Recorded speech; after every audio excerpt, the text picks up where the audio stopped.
সুপ্রিয় শিক্ষার্থী বন্ধুরা আসসালামু আলাইকুম। আমাদের বিদ্যালয় ইউটিউব চ্যানেল এবং আমাদের বিদ্যালয় ফেসবুক পেজ থেকে আমি তাজুল ইসলাম তোমাদের সকলকে জানাচ্ছি আরও একবার স্বাগতম।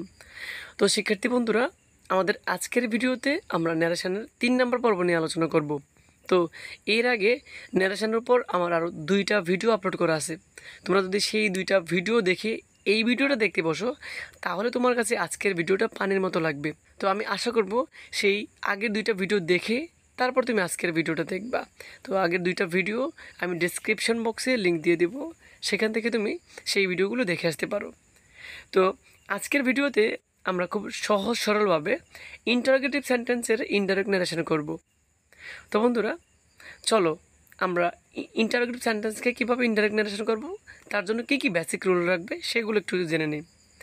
যখন তুমি ভাববা কোনো একটা ন্যারেশনের সেন্টেন্সটা হলো ইন্টারোগেটিভ সেন্টেন্স, তখন সেক্ষেত্রে তোমাকে রিপোর্টিং ভার্ব ব্যবহার করতে হবে আস্কড, এবং কমার পরিবর্তে ব্যবহার করতে হবে ইফ অথবা ডব্লিউএস ওয়ার্ড। তো এখন বলতে পারো স্যার রিপোর্টিং ভার্ব তো একটা, আস্কড সেটা না হয় বুঝলাম, তবে কমার পরিবর্তে ইফ অথবা ডব্লিউএস ওয়ার্ড এই দুটো কখন ইউজ করব? তো সেটা শর্টকাট একটু মনে রাখো। যদি রিপোর্টের স্পিচটা যদি ডব্লিউএস ওয়ার্ড দ্বারা শুরু হয় তাহলে কমার পরিবর্তে সেই ডব্লিউএস ওয়ার্ডটিই বসবে। আর যদি রিপোর্টের স্পিচটা যদি অক্সিলিয়ারি ভার্ব দিয়ে শুরু হয় তাহলে সেক্ষেত্রে তুমি কমার পরিবর্তে ইফ ব্যবহার করবা। তো আরেকটা কথা বলে দেই, ইন্টারোগেটিভ সেন্টেন্স মূলত দুইভাবে শুরু হয়।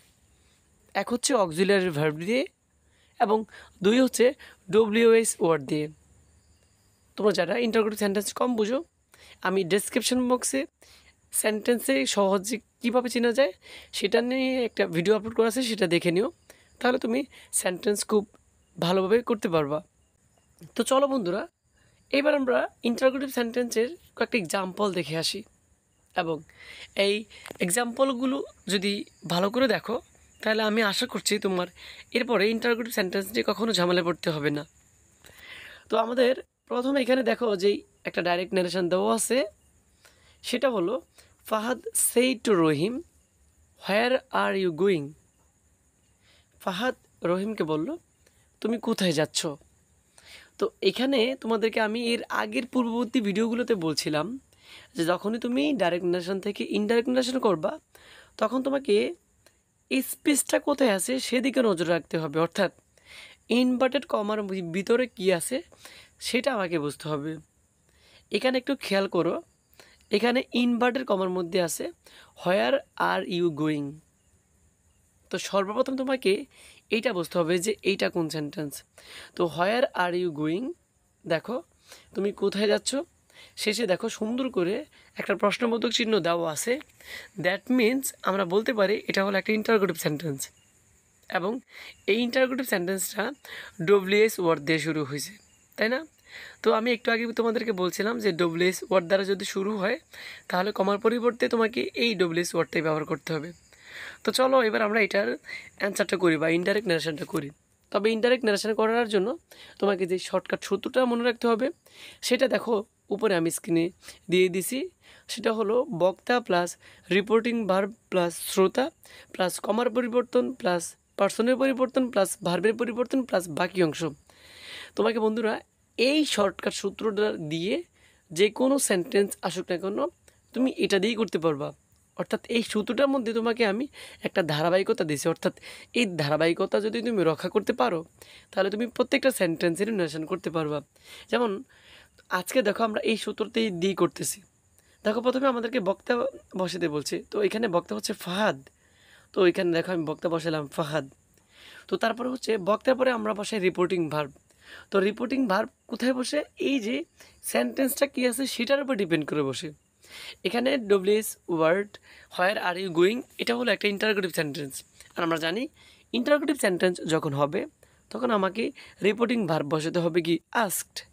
তো বক্তা প্লাস রিপোর্টিং ভার্ব চলে গেল, তারপরে হলো শ্রোতা বসাতে হবে। এখানে শ্রোতা আছে রহিম, তো আমি দেখো উত্তরেও আমি শ্রোতা বসালাম হচ্ছে রহিম। তারপরে হচ্ছে কমার পরিবর্তন। তো কমার পরিবর্তে আমি তোমাদেরকে বলছিলাম ইফ অথবা ডব্লিউএস ওয়ার্ড ব্যবহার করতে। তো এখন দেখো এই যে এই যে রিপোর্টেড স্পিচের যেই সেন্টেন্সটা আছে সেটা কি দিয়ে শুরু হয়েছে, সেটা দেখো ডব্লিউএস ওয়ার্ড দিয়ে শুরু হয়েছে। তোমাদেরকে বলছিলাম যদি রিপোর্টেড স্পিচ ইন্টারোগেটিভ সেন্টেন্স যদি ডব্লিউএস ওয়ার্ড দিয়ে শুরু হয় তাহলে সেটাই ব্যবহার করতে, আর যদি ডব্লিউএস ওয়ার্ড দিয়ে শুরু না হয় তাহলে ইফ ব্যবহার করতে। তো যেহেতু এটা ডব্লিউএস ওয়ার্ড দিয়ে শুরু হয়েছে তার মানে আমি কমার পরিবর্তে দেখো ডব্লিউএস ওয়ার্ড দিলাম। আশা করছি বুঝতে পারছো। তো এখন বন্ধুরা দেখো আমার হাতে সেটা হলো ভার্ব, তারপরে সাবজেক্ট, তারপরে হচ্ছে বাকি অংশ। এখন তুমি কি এই যে ভার্বের কাজ আগে, তুমি কি ভার্বের কাজ আগে করবা তারপরে আছে পার্সন, তো পার্সনের কাজ কি পরে করবা না। এই জন্য তোমাকে আমি উপরে একটা সূত্র দিয়ে দিছি, তোমার সেন্টেন্সে যেটাই হোক না কেন তোমাকে আগে পার্সনের কাজ করতে হবে তারপরে ভার্বের কাজ করতে হবে। তো এখানে পার্সন হচ্ছে ইউ, তো ইউ হচ্ছে একটি সেকেন্ড পার্সন। তো তোমাদেরকে আমি প্রথম ভিডিওতেই বলে দিয়েছিলাম যদি রিপোর্টেড স্পিচে ফার্স্ট পার্সন থাকে তাহলে সেটা বক্তা অনুযায়ী পরিবর্তন হবে, আর যদি সেকেন্ড পার্সন থাকে তাহলে সেটা শ্রোতা অনুযায়ী পরিবর্তন হবে। তো এখানে যেহেতু ইউ আছে তো ইউ পরিবর্তন হবে শ্রোতা অনুযায়ী। তো এই সেন্টেন্সের মধ্যে আমাদের শ্রোতা আছে রহিম, তো রহিমের অনুযায়ী পরিবর্তন হবে। এখন রহিমের তিনটা প্রোনাউন ফর্ম, একটা হলো হি, একটা হলো হিম এবং একটা হলো হিজ, অর্থাৎ ছেলেদের তিনটা প্রোনাউন হি, হিম আর হলো কি হিজ। এখন আমাকে কোনটা ব্যবহার করতে হবে সেটা বুঝতে হবে। এই যে এখানে এই যে ইউটা এটা কোন ফর্মে আছে সেই ফর্মটা ব্যবহার করতে হবে। এখানে ইউ আছে সাবজেক্ট ফর্মে, তার মানে ছেলেদের সাবজেক্ট ফর্ম ব্যবহার করতে হবে, আর রহিমের সাবজেক্ট ফর্ম হলো হি। এই জন্য আমি দেখো এই যে ইউর পরিবর্তে এখানে হি লিখলাম এবং ব্রেকেটে একটা আর দিয়ে দিলাম, অর্থাৎ এখানে আমি রহিমকে বোঝাইছি এই জন্য। তো তারপরে দেখো এই যে ইউ কাজ আমি করলাম বাট আর এর কাজ তো রয়ে গেছে, তো আর এর কাজ তারপর তুমি পার্সনের পরে করবা, অর্থাৎ আগে পার্সনের কাজ করবা তারপরে ভার্বের কাজ করবা। এখানে ভার্ব আছে হচ্ছে আর। তো আমরা জানি আমি যা থাকলে ওয়াজার ব্যবহার করতে হয়, আর ওয়াজারের ব্যবহারটা কি যে আয়েস, দেখো শুধুমাত্র মনে রাখবা ইউ উই দের সাথে ওয়ার বসবে আর বাকি সবার সাথে ওয়াজ বসবে। তো এখানে দেখো সাবজেক্টটা ইউ উই দে নাই, তার মানে আমরা এখানে কি ব্যবহার করব ওয়াজ ব্যবহার করব। তারপরে গোয়িংয়ের গোয়িং। আশা করছি বন্ধুরা তুমি বুঝতে পারছো। যদি এখান থেকেও না বুঝতে পারো আমাকে হোয়াটসঅ্যাপে নক দিও, হোয়াটসঅ্যাপ নাম্বার দিয়ে দিলাম, সেই হোয়াটসঅ্যাপে নক দিলে আমি তোমাদেরকে সেখানে বুঝিয়ে দেবো, সমস্যা নেই। তবে শর্ত হচ্ছে আমার এই ভিডিওটা তুমি বন্ধুদের মাঝে বেশি করে শেয়ার করে দিও, আর যদি ভালো লেগে থাকে তাহলে অবশ্যই ভিডিওর মাঝে একটা কমেন্ট করে যাইও। তো বন্ধুরা আমাদের দ্বিতীয় আরেকটা উদাহরণ দেখি, তাহলে আরও বেশি ক্লিয়ার হয়ে যাব। সেটা হলো he said to me have you finished. তো আগের মতো দেখো আমরা এদিকে তাকাবো না, আমরা তাকাবো হচ্ছে এই যে ইনভার্টেড কমা থেকে শুরু থেকে বাকি অংশ। তাহলে হ্যাভ ইউ ফিনিশড এটা হচ্ছে একটা ইন্টারোগেটিভ সেন্টেন্স এবং এটা শুরু হয়েছে হ্যাভ দিয়ে, এবং হ্যাভ হচ্ছে একটা অক্সিলারি ভার্ব। তো দেখো আমাদের যে শর্টকাট সূত্র আছে ইন্টারগ্রেশন, সেটা হলো আগে বক্তা, তো এখানে হি বসালাম, তারপর রিপোর্টিং ভার্ব আমরা একটু আগে শিখলাম ইন্টারগ্রেটিভ হইলে সেটা সেখানে হবে আস্কড, এবং এখানে শ্রোতা মি দিয়ে দিলাম। এবং কমার পরিবর্তে আমি তোমাদেরকে বলছিলাম যদি ডব্লিউএস ওয়ার্ড থাকে তাহলে ডব্লিউএস ওয়ার্ড বসাতে, আর যদি ডব্লিউএস ওয়ার্ড দিয়ে শুরু না হয় তাহলে তোমাকে ইফ ব্যবহার করতে। এটা ডব্লিউএস ওয়ার্ড দিয়ে শুরু হয় নাই তাই আমি ব্যবহার করলাম হচ্ছে ইফ। তারপর বন্ধুরা দেখো এখানে আছে হ্যাভ ইউ, আগে আছে হ্যাভ পরে আছে ইউ, মানে আগে ভার্ব আছে পরে পার্সন আছে।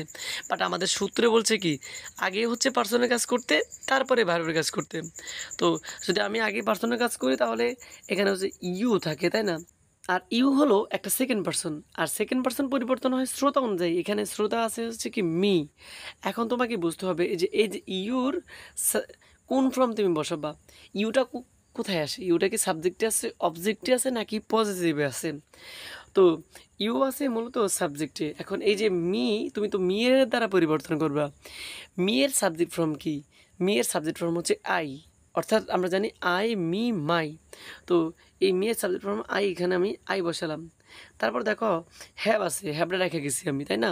তো হ্যাভ হ্যাজ থাকলে বসাতে হয় হচ্ছে হ্যাড, এই হ্যাডের হ্যাড, আর ফিনিশটার হচ্ছে ফিনিশড। তার মানে আশা করছি এটাও বুঝতে পারছো। তো আমাদের তৃতীয় যে উদাহরণ সেটা হলো Rina said to Shaon do you love me. তো আমরা এদিকে চলে আসি ডিরেক্টলি ইনভার্টেড কমা থেকে ডু ইউ লাভ মি, এটা একটা ইন্টারোগেটিভ সেন্টেন্স এবং এটা শুরু হয়েছে একটা অক্সিলারি ভার্ব দিয়ে ডু, তাই না? মনে রাখবা যদি ডু দিয়ে যদি কখনো ইন্টারোগেটিভ সেন্টেন্স শুরু হয় তখন সেটা তুমি যখন ইনডাইরেক্ট নারেশন করবা সেখানে ডু এর কোনো ব্যবহার করতে হবে না, অর্থাৎ ডু থাকলে ডিড এরকম কিছু হবে না। অর্থাৎ ডু থাকলে বাব্বা সেটা ভার্ব 1 আছে এবং ডিড থাকলে বাব্বা ভার্ব 2 আছে, সেটা প্রভাব ফেলবে মেইন ভার্বের ওপর। অর্থাৎ ডু এর প্রভাব না ফেলে সেটা প্রভাব ফেলবে হচ্ছে ভার্বের, এই সেন্টেন্সের ভার্ব আছে লাভ, লাভের ওপর।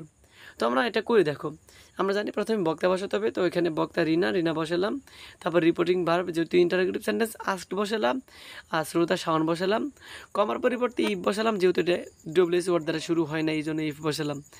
তারপরে দেখো আমার হাতে আছে ডু। এখন বলো আমরা কি আগে ডু এর কাজ করব নাকি ইউ এর কাজ করব? অবশ্যই আমরা ইউর কাজটা আগে করব, তাই না? তো এখানে ইউটা হলো সেকেন্ড পারসন, আর সেকেন্ড পারসন পরিবর্তন হয় শ্রোতা অনুযায়ী। এখানে শ্রোতা আছে শাওন, তো শাওন একটা ছেলে, আর ছেলেতে সাবজেক্ট হচ্ছে কি হি, আর এখানে আমি শাওনের পরিবর্তে অ্যাশ ব্যবহার করলাম। তারপরে একটু আগে তোমাদের বলছিলাম এই যে ডু থাকার কারণে এখানে আমরা বুঝলাম হচ্ছে এটা ভার্ব 1 আছে, এবং ডু এর কাজ হবে না, ডু এর কাজ হবে মেন ভার্বের উপরে গিয়া। এখানে মেন ভার্ব আছে লাভ, এই জন্য এই আমি লাভ কি করে দিলাম ভার্ব 2 লাভড। তারপরে দেখো মি আছে, মি একটা পারসন, এবং এটা হলো একটা অবজেক্ট ফ্রম, এবং এটা ফার্স্ট পারসন পরিবর্তনে বক্তা অনুযায়ী। বক্তা আছে রিনা, এবং রিনা একটা মেয়ে, এই মেয়েদের অবজেক্ট ফ্রম হচ্ছে কি হার। তো বন্ধুরা আশা করছি এটা বুঝতে পারছো। তো বন্ধুরা আমাদের আজকের সর্বশেষ উদাহরণ ইন্টারোগেটিভ সেন্টেন্সের, সেটা হলো Tajrin asked did you hear me Hafsa. আমি তোমাদেরকে এখানে সব ধরনের সেন্টেন্স দিয়ে দিছি যাতে করে তোমরা কখনো আর প্যারায় না পড়ো। দেখো এখানে বক্তা আছে তাজরিন, কিন্তু এখানে কোনো শ্রোতা নাই। শ্রোতা অনেক সময় দেখবা রিপোর্টেড স্পিচের মধ্যেও থাকে। দেখো এখানে did you hear me Hafsa, এখানে এই রিপোর্টেড স্পিচটার মধ্যেই কিন্তু একটা শ্রোতা আছে, মনে রাখবা। যদি কখনো রিপোর্টেড স্পিচের মধ্যে কোনো নাম দেখো তাহলে বাব্বা সেটা শ্রোতা। তো আশা করছি এটা বুঝতে পারছো। তো দেখো এখানে বক্তা তাজরিন লিখলাম, তারপরে আস্কড রিপোর্টিং ভার্বের পরিবর্তন, তারপরে হাফসা লিখলাম শ্রোতা। এখন বন্ধুরা দেখো এখানে আছে ডিড, তো ডিড ইউ হিয়ার মি আমার এইটুকু সেন্টেন্স। তো ডিড ইউ হিয়ার মি এইটা হচ্ছে একটা ইন্টারোগেটিভ সেন্টেন্স। এখানে দেখো ওই যে শেষে হাফসার পরে ইন্টারোগেটিভ চিহ্নটা আছে কিন্তু। তো ডিড থাকলে আমি তোমাদেরকে বলছিলাম ডু আর ডিডের কোনো কাজ করতে হয় না। তো ডু থাকলে বাব্বা ভার্ব 1, তো সেখানে ভার্ব 2 বসাবা, আর যদি ভার্ব ডিড থাকে সেটাকে ভার্ব 2 ধরবা। তো আমরা জানি ভার্ব 2 থাকলে যখন আমরা ইনডাইরেক্ট নারেশন করবো সেখানে হ্যাড প্লাস ভার্ব 3 দিতে হবে। তো এখানে এই যে ইউর কাজটা করবো, ইউটা হলো সেকেন্ড পারসন পরিবর্তনের শ্রোতা দ্বারা, শ্রোতা আছে হাফসা, তো হাফসার সাবজেক্ট ফর্ম হলো শি, এই জন্য শি বসালাম, আর এইচ দিয়ে দিলাম একটা, ঠিক আছে। তারপরে এই যে ডিড আছে মানে ভার্ব 2 আছে, তো আমাদেরকে একটা হেড ব্যবহার করতে হবে এবং ভার্ব 3 ব্যবহার করতে হবে।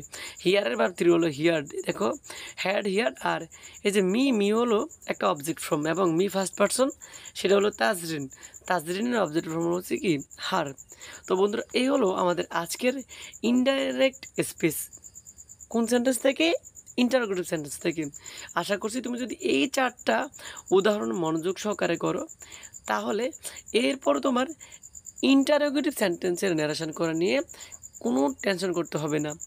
তারপরেও বন্ধুরা আমি তোমাদেরকে এখানে কিছু টেকনিক দিয়ে দিচ্ছি যে ভার্বের পরিবর্তনটা আমি কেমনে করছি সেটা একটু দেখো। আমি এখানে দিয়ে দিচ্ছি, তোমরা জাস্ট স্ক্রিনশট দিয়ে নিয়ে নাও। যেমন দেখো এখানে ভার্ব 1 থাকলে ভার্ব 2 থাকলে হ্যাড প্লাস ভার্ব 3, অ্যামিজার থাকলে ওয়াজওয়ার থাকলে হ্যাড বিন। এই ছকটা একটু লিখে নিও, ঠিক আছে? এই ছকটা তোমাদেরকে আমি দিচ্ছি। ইভেন এছাড়াও আমাদের আরেকটা ছক আছে, সেটা হলো রিপোর্টিং ভার্ব কী বসে কোন সেন্টেন্সে এবং কমার পরিবর্তে কী বসে, সেটাও একটু এই বক্সটা থেকে তোমরা স্ক্রিনশট দিয়ে নোট করে নিও, ঠিক আছে? যদিও এখানে কি না বুঝতে পারো সেটা আমাকে জানাবা, আমি তোমাদেরকে সলভ করে দেব। তো বন্ধুরা ভিডিওটি কেমন লাগলো আশা করছি জানাবে।